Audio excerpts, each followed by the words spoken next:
Hey, it's Guido coming at you with a tactics talk. I am going to do a review of the Strv Strv 103-0 Tier 9 Swedish tank destroyer, and you can see it here in all its glory in an appropriate Swedish looking winter setting. You can see it's a strange looking tank, casemate essentially TD. The interesting part about the Tier 8, 9, and 10 Swedish tank is that there is no lateral movement on the gun. Basically the entire hull moves, and we'll talk about that mechanic later when I get into showing you an actual example of gameplay. But this is the tank right here, so we'll go to the tech tree.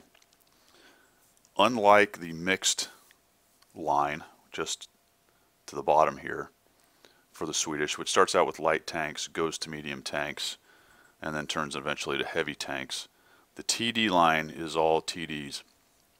So at least switching too many crew members around as far as tank class goes, you're not going to have an issue there. However, be aware that there are 4 guys in most of these up to the Tier 7, and when you get to the Tier 8, it becomes a 3-man crew, and you're going to lose the gunner at the IKV-90B, and your commander is going to become your gunner. That's a little problematic because if you've invested skills in gunnery, in the nice gunnery skills and perks, you're going to lose all those, and now you're commander. And while the commander has some pretty good perks, so does a gunner, and that's going to be very difficult to get all the really good perks that you want through the commander and gunner because they happen to be the same person. So just be aware that that's going to happen, and you've got 3 individuals in the rest of these tanks. So we're talking about the Tier 9. I'm going to compare the Tier 8 with the Tier 9, and I am also going to compare it to the Foch, because the Foch has a similar kind of mobility and gun situation, but it's not exactly the same. And the reason is the Swedish TDs play uniquely, I would say. It's hard to compare them to the Foch, but let's take a look at it anyway and also compare it to the Uds, which is the Tier 8 right before it. So the shell damage, the Strv and the Uds are going to have the same gun. You can see it's exactly the same damage. It's the same gun. Obviously on the Tier 9 it's a little bit more accurate, a little bit faster firing. You can see that the Foch has 300 to 500, and for the Uds and the Strv 293 to 488 as far as damage goes. So very similar, a little bit more for the Foch. Penetration, this is where this tank shines. It is best in class except for the JT, the Jagdtiger, which has 2 more pen in the gold round, but its standard round is in the 300 range, which is amazing penetration for a standard round. Looking at rate of fire, it gets quite a bonus, quite an increase over the Uds, and it is a little bit faster obviously than the Foch as well. I bring it up again with the Uds because the gun, while the handling stats are pretty similar, on the Uds it just really seems lackluster. But when you get to the Strv 103, the gun is pretty amazing. Reload time on the Uds is pretty long at 11. You get down to 8.2 and 8.9 on the Foch. Realize I'm using 100% crew, as you can see up here, for each one of those, although there is some equipment on each of these tanks. Most notably, and we'll get to it in a minute, but the Strv has vents and neither one, these 2 do not have vents, so that's going to change some of these numbers, but you can get the general gist of it. Gun traverse, alright, that's interesting because in the case of the Foch, that's talking about the left-right movement of the gun within its small arc of fire, not its whole movement. In the case of the Strv and the Uds, that's actually its whole movement, meaning as it spins right and left, and you'll see that in gameplay. And we'll also talk about it in just a moment. Gun depression, pretty amazing on the Uds as far as elevation and depression. It's decent on the Strv and not very good on the Foch as far as look down, so it has some pretty good depression. Traverse limits, you can see the 10-10. Does not apply to the Strv. We get down to aiming time, alright, so aiming time a little better on the Foch, and on the Strv and the Uds the exact same number. Dispersion changes, and DPM, you can see that the Uds has pretty good DPM. Alright, this is probably one of the more important parts, the differences between the Uds and the Strv. The Strv has 500 more hit points, but it's really this armor thickness that's of huge importance. You might say, well, geez, it's only 20 more, but the problem is with triple overmatching, the Uds tends to get penned by everything, 105s, 75s, you name it, it's going through that bad boy. When you get to the Strv with 40 on the front, it actually can bounce things. that are less than the 122s or 120. So it actually has some capabilities, or the 122s actually, it has some capabilities of bouncing, and it's highly angled, so you will get bounces, whereas on the Uds you will almost never get bounces until they change the mechanic. And the Foch has 180, but it's more or less unusable because it's fairly unreliable and not as angled. You will get bounces off the Foch, but not as reliable. All right, so weight, load limit. I get too into this. Engine power, okay, the Foch is heavier, so it's got a little bit more horsepower, but you will find that as far as the speed goes, they're all, or these two are at 50 for the Foch and the Strv, and the Uds is faster. The big thing, however, is the reverse speed. You can see that the Uds can do 50 backwards and the Strv can do 45, and this is extremely important because these tanks have a unique ability to fire and fall back without turning around, and very few, if any, other TDs can do this. We'll show that again in gameplay. Here's where that traverse thing comes up, where I'm talking about in the case of the two Swedish tanks. It's the entire tank traversing, and that has to do with its actual chassis moving, whereas the Foch is 29.2 if it has to move its chassis. And you will see that with 27.1 gun traverse. Those are two different numbers because it means two different things. In addition to that, once you set up in siege mode with the Swedish tanks, you don't have the gun dispersion going crazy if you turn your hull, which is the big deal there. And we get down to siege mode. All right, that's going to be important for the two Swiss tanks. 2 seconds to get into it, and for the Tier 8, 2 seconds to get out of it. For the Tier 9, 1.25 to get out of it. That may not seem like much, but that is huge, because if you fire and get seen, the Tier 9 can be on the move getting out of the way quite a bit, almost twice as fast as the Tier 8, and that is important to its survivability and the way you may want to try to fight this tank. Both the Swedish tanks have great concealment. That's the other great thing about these tanks. Amazing concealment, and that's very useful obviously for sniping. Then when you're seen, the quicker move into travel mode for the Tier 9, then the ability to go backwards without turning around at 45 or 50 miles an hour. That is extremely important to the gameplay of these tanks. And then the view range, you can see the rest of the numbers right there. So that's a basic comparison between the Tier 8 and Tier 9 Swedish and the Foch, which is more or less the closest TD at Tier 9. So if we go back here to the garage, you can see all the other Tier 9 TDs that are available here, and look at those, and we'll talk about the differences. Obviously, the difference between the two, the T95 and the 103. The T95 is just a great big hulking brute, lots of armor, big gun, not very similar in playstyle other than potentially hiding. T30 is essentially a heavy tank. It's got a turret, so not very similar. The JT, very slow, not as quick, not as good at camo as the STRV, but hits a lot harder. That is the one that has 2 more pen with the gold round. Otherwise, the STRV has the best pen in class. Su-122-54, similar in mobility, kind of. Decent concealment as well, but doesn't go backwards like the Strv does. The Conway is another turreted, more or less a heavy tank, is how you'd play that. The 704, huge gun, okay concealment.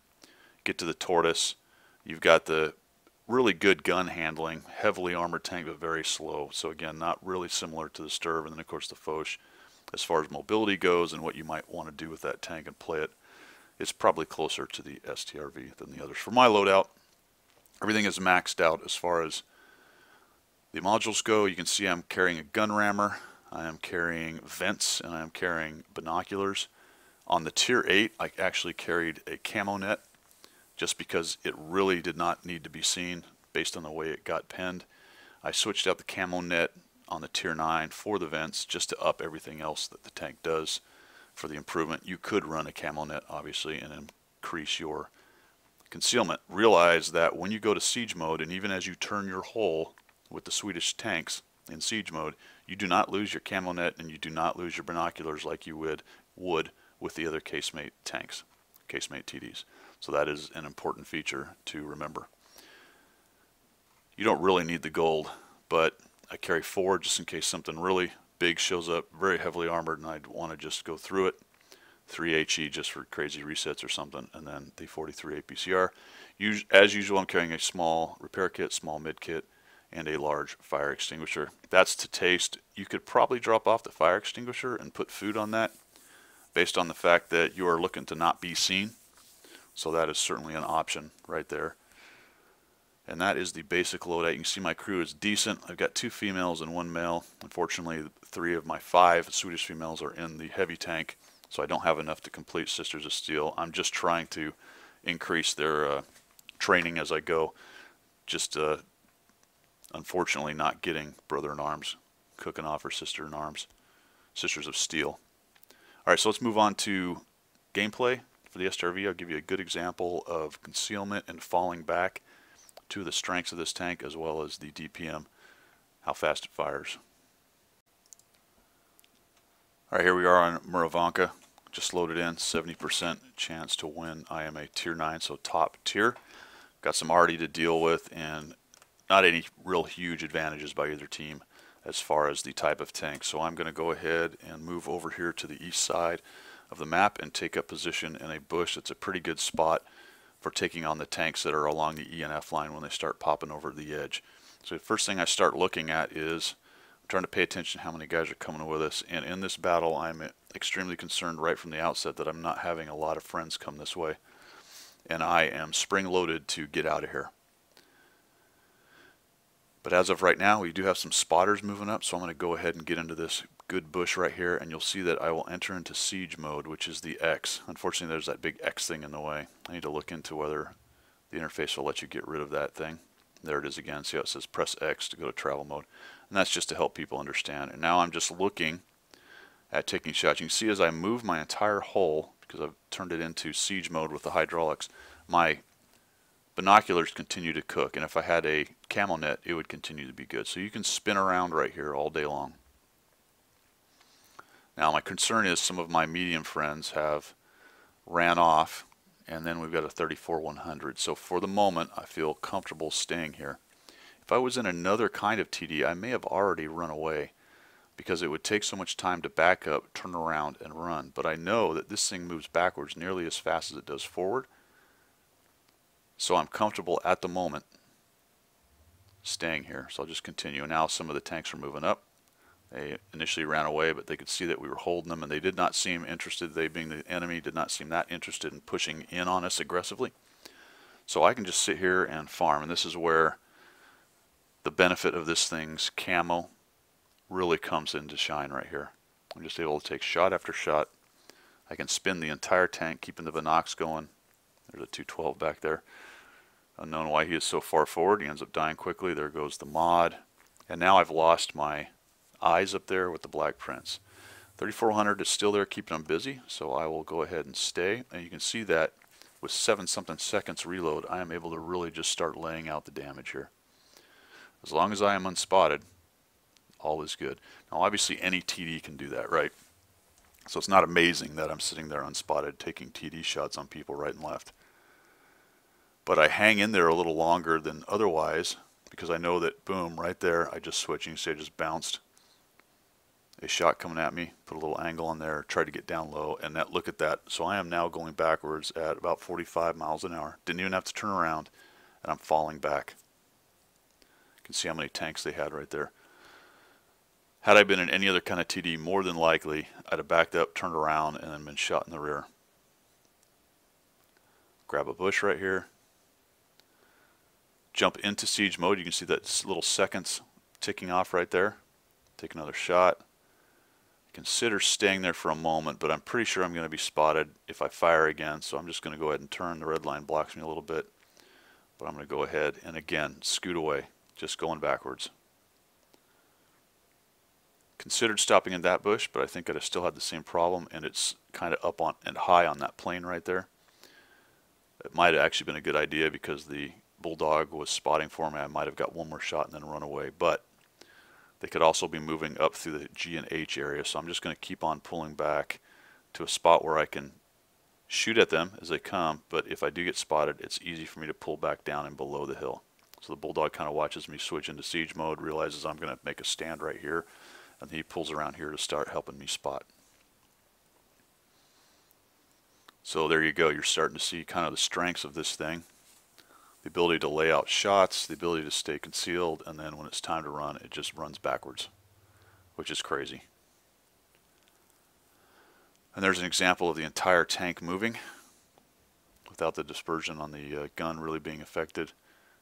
And I get spotted right there. I'm going to go ahead and switch out of siege mode. I bounce another one and head on back. I wish I had actually stayed up there. I might have been able to take one more shot. However, already takes that IS-3 out, and I'm in no danger at this point of being pushed. Taking a look at the mini-map, I thought maybe there'd be 4 or 5 tanks coming, but they're not. So I'm going to come up here. Now this is one of the tricky things. I pulled up, stopped, had to switch to siege mode, and then take a shot. Now I'm actually going to get hit here, I believe. And as interesting thing about when you stop now, you do that little skid. So it's often going to pull your gun offline, and you've got to wait for siege mode to come in before you can go ahead and take that shot. Again, going into siege mode. And that's something you're going to have to learn how to deal with and manage. It can be a major pain, especially if you get in a finger fook, as I call it, where you're pressing a button and it's not doing what you think it's doing, and you're not in siege mode when you want to be in siege mode. You can really get yourself confused. I've done it plenty of times. So the T-54 is still in there somewhere. I'm looking for him. There he is. Take a shot. Bulldog's doing a nice job of spotting. I'm actually going to get a pretty lucky shot right on this guy's turret and take him out. But it's got excellent pen. I'll spin around. Just about reloaded. I'll find this T-28. That actually hits him. I'm pushing in on him. Now he's tracked, and I'll just go ahead and lay this shot in there. Take him down, and we will quickly get the IKV, and then guess what the arty does? I'll give you one guess what the arty does, and it's not carry. Oh, there he is. He's over by some wet stuff. I wonder what he's going to do. It's a mystery. Tactical retreat into the water, and he is going to win. He's going to drown. All right. Well, there you go. Quick gameplay for the Strv 103-0. Get into a forward enough spot that your gun is in the game. Get as many shots as you can. And when it's time to bug out, it goes backwards nearly as fast as it goes forward. Fall back to the next bush, rinse and repeat. Lots of maps you can't do that on. This happens to be one of them that you can. Dealing with the going into siege mode and going to travel mode is going to be something people are just going to have to try to figure out. It can be very confusing initially, but given enough games, you'll figure it out. And the tank has some serious strengths and some serious weaknesses. So I would say this is definitely a high skill ceiling, high skill floor kind of thing. Hopefully that helped. We'll catch you later.